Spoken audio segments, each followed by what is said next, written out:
Lambert.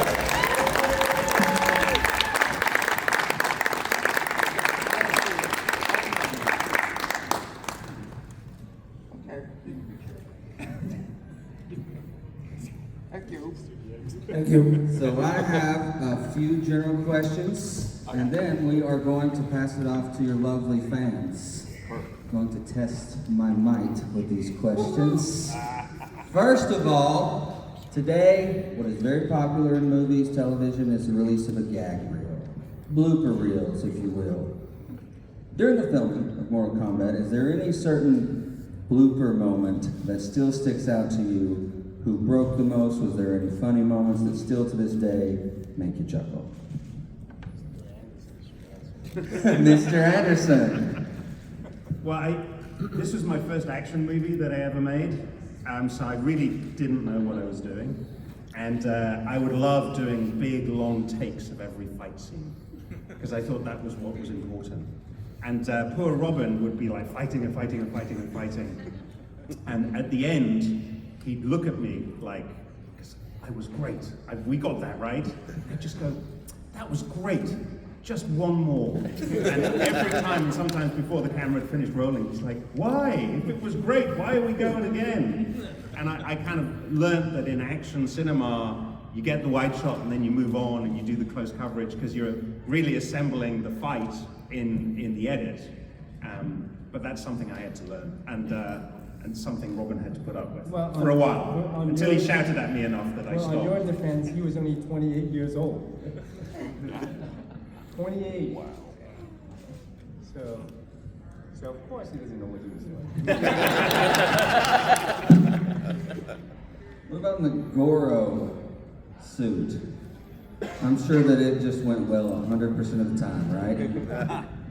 Sure. It was, you were talking about those big long takes. We never had that problem with Goro because he decided when he was going to work and not. Yes, it was kind of a deal. It was kind of engineered on the fly. We were given a budget and a timeline to get it done in, and we did. Linden wants to comment on that. No, really? Nah, that suit was tough, and he was stuck inside. And we all think, okay, well, this was 1994, and we all go, well, you know, he would have video monitor in front of him. There was no flat screen, anything back then. Flat screen didn't exist. And he's in there with a tiny, tiny little camera. That's the only way you can see. And then there was a tube, like a plastic tube that came out. That's how he got his air inside the machine, inside the puppet. And then for a take, they had to like take the air away. So you had how long? Like a very limited amount of air in there. And 30 seconds. 30, and then one of his helpers helped him breathe better in there. Oh yeah, tell us about that. Yeah. Well, Someone thought it was funny. well, us creature effects guys are kind of funny. Yeah. Except for one of the guys who thought the open end of that tube would be a good place to fart.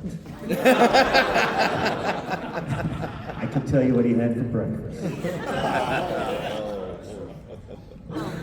What about our ninja-attired characters that were always my favorite to play in the video game? It was Reptile, Sub-Zero, Scorpion, Noob, Smoke, any of them.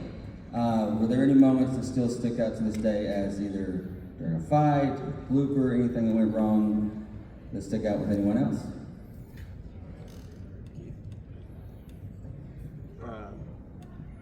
I like to tell people about how Robin broke his ribs in our fight. That was one more take, Robin. Just one more rib. But we knew each other way before we shot that movie and trained together. So, you know, there was a high level of trust. But what I'd like to say is, you know, when I first saw that set, I was so blown away. You know, it's just like, this fight was actually our 2 fights were shot after the principal photography was already finished, and they decided they wanted more action, and that's when Robin called me, and we got to really, we really trusted each other, and I really appreciate him so much, because even after he broke his ribs, you wouldn't have known it. He just kept going, so that's how I knew you were tough, man.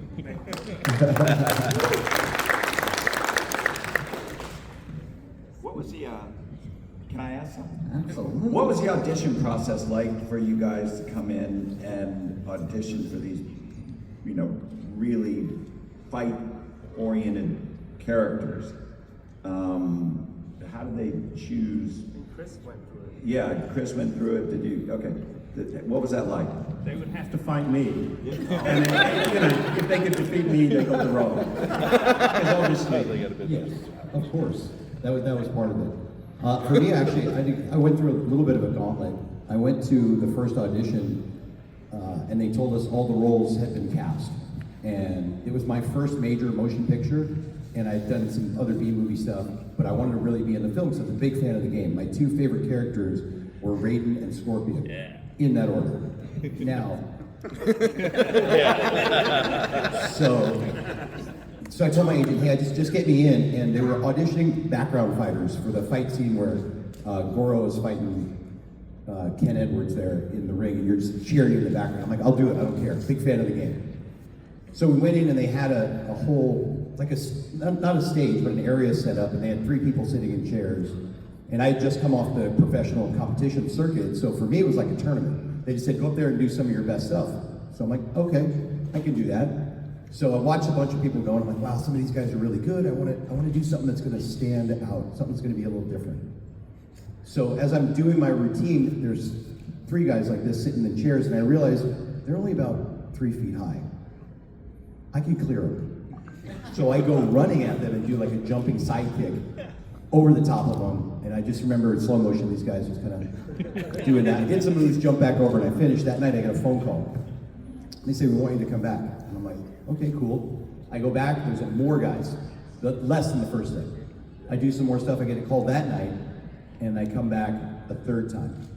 And that's where I met Paul, I think, for the very first time, but I didn't know who he was. And there's just me and 2 other guys, and we're standing there, and they have a movie camera, and they're filming us, and it seemed like forever that they were filming us, but it was probably like 30 seconds. And I looked to my left, and the guy on the left, he's not in that great a shape. And I looked to my right, it wasn't Keith, thankfully. He's in amazing shape.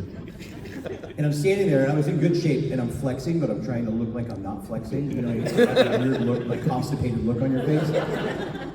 And then Paul walks over, and he shakes my hand and says, welcome to Mortal Kombat, you're gonna be Scorpion. And until that moment, I had no idea that role was even open, or it was a possibility. So that's my story, and I'm sticking to it.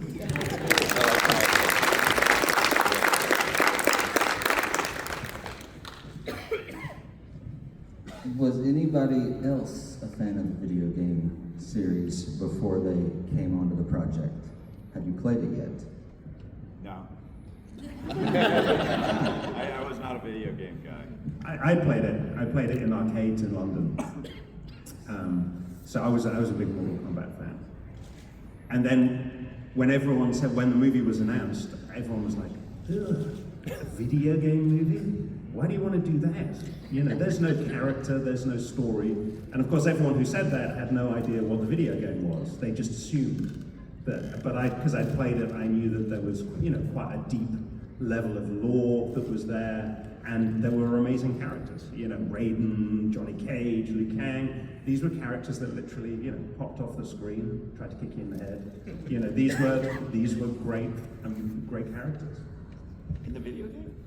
Yeah, I mean, you could see. I mean, yes, they were tropes, but the movie star. Yeah. That thinks too much of himself. That was in the video.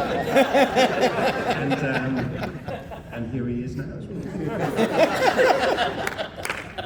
Were there any annoying tropes that you met along your way in life before Johnny Cage that you're like, oh, I'm making that a character choice for Johnny Cage?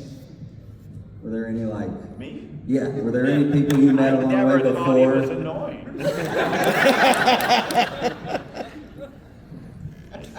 That's a great guy. That's a great guy. So, out of all the amazing locations and sets you all got to work on, is there any one that was like particularly your favorite set or location throughout the process?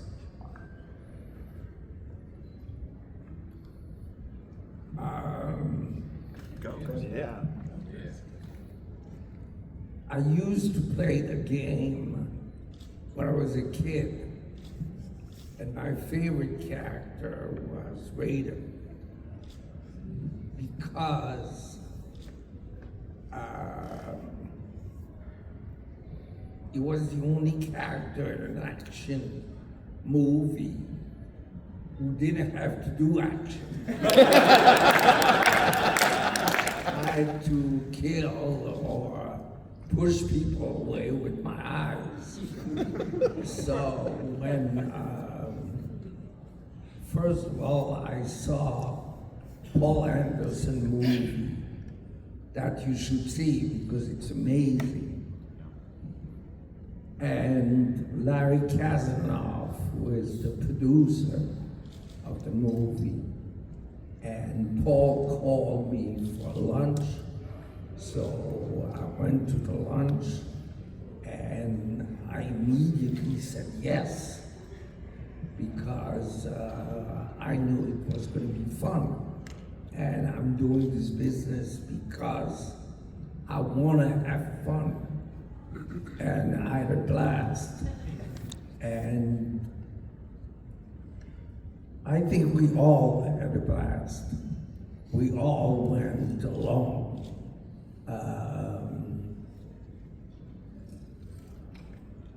We were just buddies, friends, and no fighting among us. And I like Paul a lot.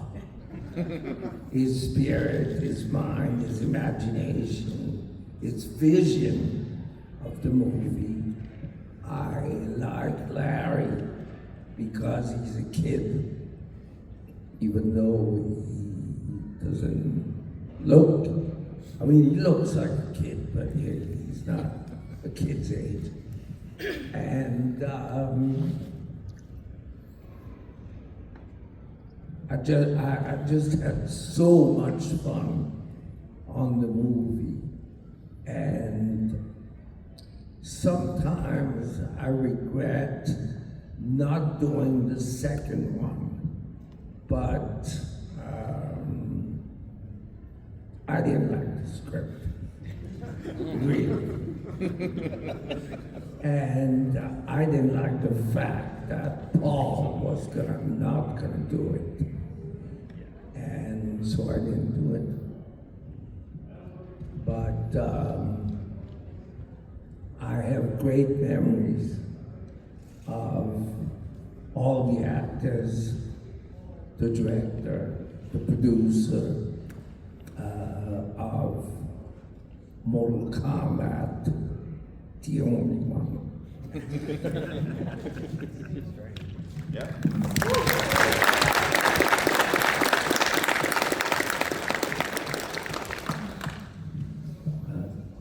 You mentioned favorite sets.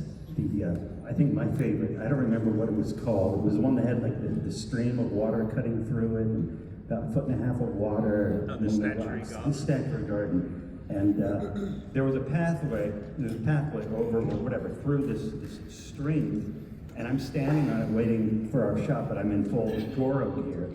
And when I'm standing there, we have the cameras turned down. I'm in the dark, and I can't hear anything except what's on the microphone. So Alec, building partner, that we had ADI, and we built this thing. So he would stay on the radio and just kind of give me updates. We're looking good. Do you need a chair? Do you want to stand up? And he got called to set. So one of our guys came and said, I'll do it. And he jumped on the microphone. The first thing he said was, Tom, take 2 steps to your left. No. which I did immediately. So my foot goes down and I'm toppling this way, wearing 120 pounds of electronics and computer gear, and a bunch of people saw me in time and caught me. And while they're pulling me back up, this guy saying, no, I was gonna say, take 2 steps and you're gonna be in the water. So it was just syntax. So he was not allowed on the microphone anymore. I was thinking about blooper stuff, and it's not a blooper reel, but I remember being at Santa Monica Airport, and a couple things. First of all, so we're shooting in a hangar at Santa Monica Airport, and Tom Cruise had his planes and stuff in another hangar, and he comes over and he's like, "What are you guys shooting? And can I pop in and take a look?" And he's talking to the medic. And the medic is like, "Absolutely not. This is a closed set." and the set him packing. He was never allowed on set. The medic was like, "No, you're not allowed. Get out of here. Scram." And then a guy that I still know named Tad thought it was really funny to, you ever do the dry ice thing in a plastic water bottle and it explodes? Yeah, he does that at the airport. And they came and they did not think it was funny, and they wanted to shut us down and throw us off. And Tad was a grip, and his buddies covered for him, and he probably never knew who actually did that, but he almost got us kicked out and shut down. Paul didn't think that was that funny. Yeah, we were shooting we shot in Santa Monica Airport and we shot in Van Nuys Airport. And the reason was the sets we were building were really big, very tall, and they wouldn't fit in a traditional soundstage. So I said, well, let's go find an aircraft hangar, which seemed like a good idea until you realized aircraft hangars usually come with lots of aeroplanes. And and Cruise especially, he'd be in his kind of like plane doing the loops and things like that, and making a lot of noise. So we'd have a guy outside who would tell us, so like, Cruise is landing, he's down. Okay, and then you've got like 10 minutes while he refuels to quickly shoot something. We were trying to do like dialogue with Christoph. And also another genius directorial move, I did this one take with Christoph where he's explaining to the fighters about Mortal Kombat in the Statuary Garden, and it's all in one take. Which again seemed like a great idea until you realized, if you shoot for like 3 minutes, there's going to be a plane taking off or a plane landing. So Christoph was so accommodating because we busted so many takes because of the aeroplanes. And he never complained, but it must have been very, very frustrating. And I have to say, having Christoph on set was the best thing that could ever have happened to me. Not just because huge fan, obviously, but also having the big movie star on set go, this guy's okay, he knows what he's doing, just means so much. Because, when you come this was my first American movie, and you quickly realize as the director, you're not the most important person on set. You're lucky if you're the 10th most important person on set. And having the power of a movie star behind you just means so much. When you have to push through and I want this, and Christoph likes it as well. That makes it happen. Thank you. Thank you. For me, the most important person on set is the director. He's like my father figure. It's like if he asked me to jump from a building and telling me it's safe, I would do it. So he is really the person I'm looking to, and I'm completely trusted. And that's the relationship we had with Paul. That's a huge mistake.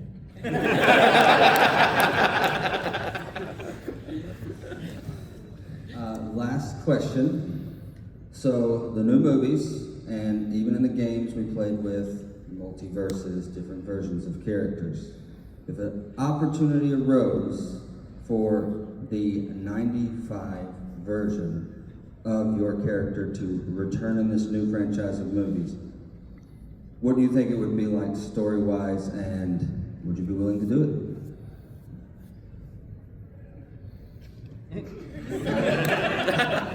Cameo, anything. You know, the world is, how does your character enter the new franchise as your doppelganger self from the games?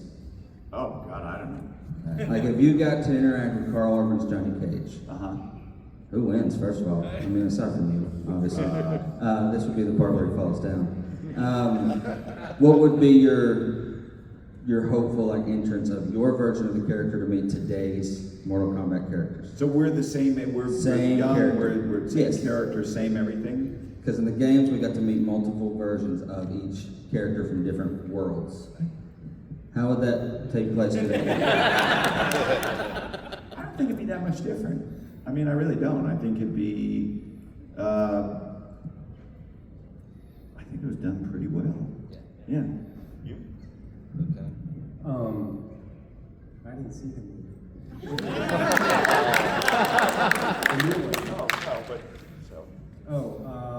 I don't know.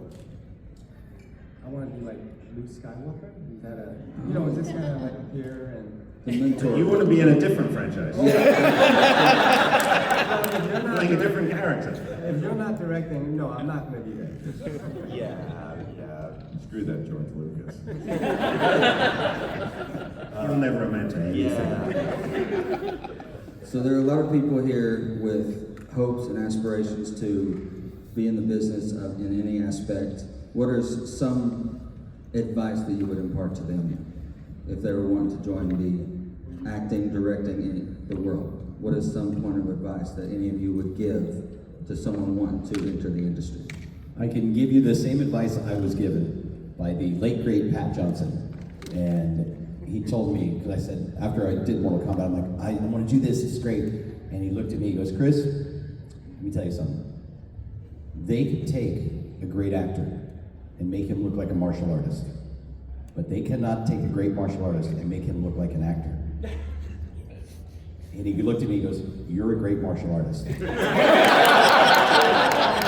And I go, so take acting lessons? He goes, yeah. And that advice served me well, and it kept me working, and it kept me going through, so it was the best advice I ever got. So when people, especially, I meet a ton of martial artists, and they're like, I want to get in the movies like you, and I'm like, take acting lessons.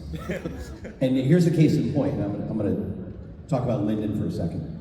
Linden wasn't a martial artist, but he's a great actor. But to his credit, he worked out hard and trained and really wanted to give it his all to the part, and he liked it so much that after we wrapped filming, he kept training with me. And I trained him for about 2 years. Every week he would show up, and he didn't have to, he wasn't doing another martial arts thing, but he just kind of fell in love with it. And he was really, really good, but he's a really great actor with just a little martial arts skill, and it came off great, and we had a blast, and he punched me in the head, and it was fun. So there you go, there's your advice. If you're out there and you want to do what we do, take acting lessons. I thought Pat's advice to you was going to be, you're pretty good, but you'll be better if you use the grab bar.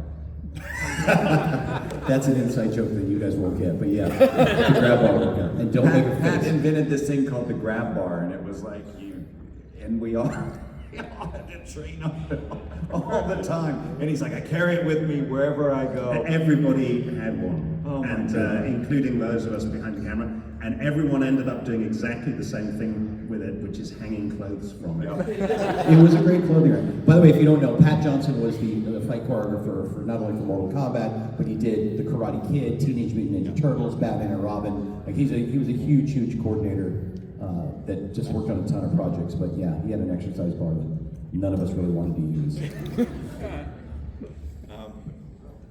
What about from the directors? Oh, yeah. Oh, no, I would say I was just totally inspired when, the NBA Finals.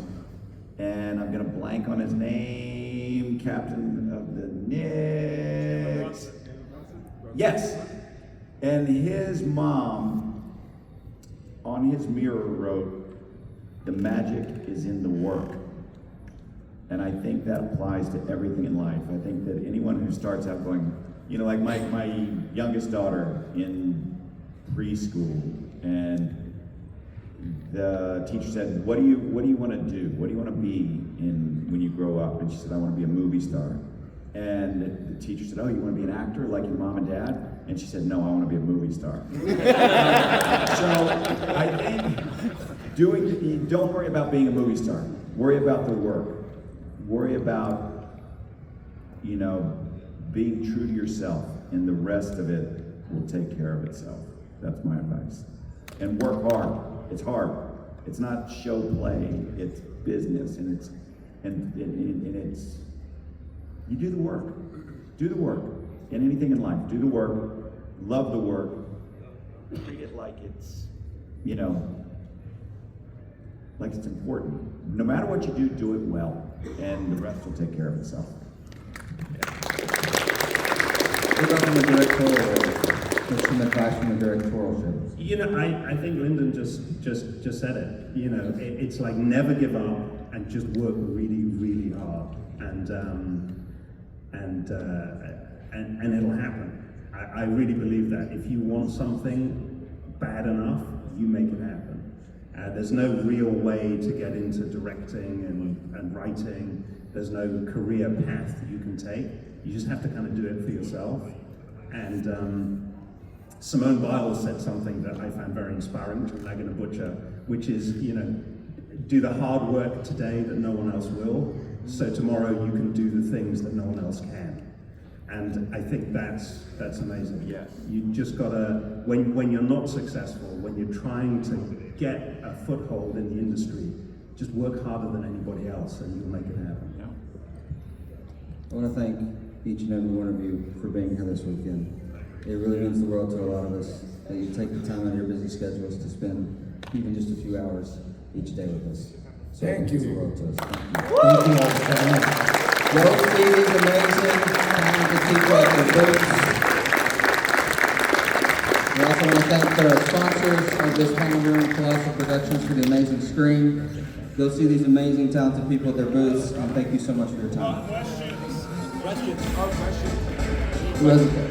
We have time for one question.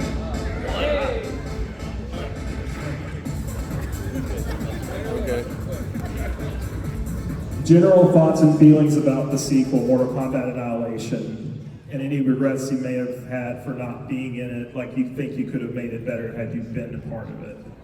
I guess that question goes to me because none of these guys did number 2. My regret is like not having. Oh, there you go. No. Oh, Keith, that's right. Is that not having these guys? Because what happened is that, like in all movies, the sequel is almost like needs consistency. And the thing is that what's so amazing about the first one is, like Christoph said, the bond, the relationships, because you know we're just so cohesive, everyone, and there was no, you know, whose trailer is bigger or who gets more money, nothing like that. So then that's why we're just happy to be there. I think everyone, including Paul, Linden, I, Chris, Christoph, just said, and Tom, just kind of like, so that's why the movie worked. So the regret was that because you're starting over, you're recreating a world with characters and you don't know everyone. So that's the difference. That's you know, I was a little disappointed. You know, so these guys didn't come back. I would go on to say, and I'd go on the record to say, this was the most poorly managed franchise in the history of Kombat. It was a no-brainer to do a sequel. It's not rocket science, you know? And you go, hey, I got a great idea. Let's get rid of all these characters. Let's get rid of the director. Let's, you know, it was not thought through very well. Wow, I'm going to end it on an upper, right? Thank you all. Go see them.